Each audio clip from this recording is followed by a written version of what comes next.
I'll just come around. That question of unity. Your former Liberal colleague Ken Wyatt, the first Indigenous Australian to be elevated to the Indigenous Australians portfolio, he's just heard the news. He's deeply disappointed. He wanted Indigenous Australians to have a voice to the Parliament.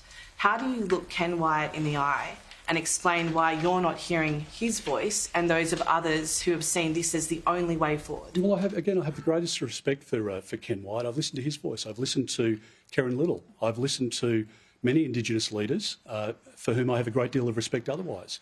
They have a contrary view to Ken's view. And we live in a democracy where we can consider the views of Indigenous and non-Indigenous Australians. And my responsibility as the leader of the Liberal Party is to act in our country's best interests. And I don't believe a voice that's enshrined in the Constitution, as the Prime Minister is proposing, against the advice of the Solicitor General and the Attorney General. It ends up being litigated in the High Court for years to come. It goes into every aspect of government consideration and decision-making. That's the advice of Marcia Langton. And they're very clear that it's that way by design. This is not just confined to elements that affect Indigenous Australians. As Marcia Langton pointed out on the weekend, we are talking about the voice being able to have a say to the RBA, to the Governor-General, to many other elements. Our proposal is to have a local and regional voice, to listen to those local elders who live in the community and to listen to what is going to make a practical outcome in terms of maternal health, in terms of a restoration of law and order, a reduction in domestic violence. They are the basics that we haven't got right. And despite the fact that we spend billions of dollars, I've been a proud member of this parliament, like Susan, for 2 decades.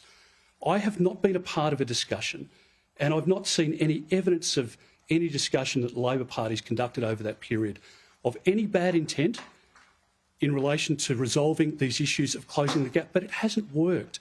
And creating another national body out of Canberra, as the Prime Minister is proposing, divides our country. It doesn't unite. And it's not going to deliver the outcomes on the ground. So I just put this proposition to you. I mean, nobody's canvassed this yet.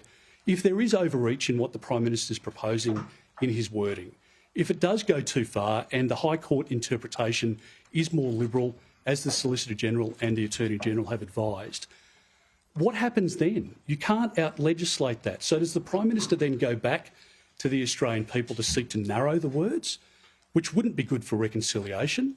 And that is a very real prospect.